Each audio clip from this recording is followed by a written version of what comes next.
step by step.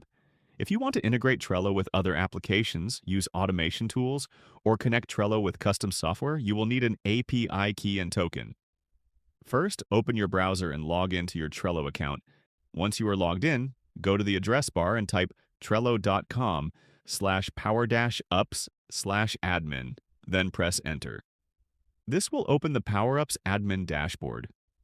Here, click on the New button and fill in the required details such as the PowerUp name, workspace, and any necessary description. Then click on Create. After creating your PowerUp, you will see an option to generate a new API key. Click on Generate a new API key and confirm if prompted. Your Trello API key will now be generated. Next, you will see a link or button to generate a token. Click on the token link and a new page will open. Scroll down and click on the Allow button. Once you click Allow, your Trello API token will be generated successfully. You can now copy both your API key and API token and use them wherever required. If this video helped you, don't forget to like, comment, and subscribe for more Trello tutorials.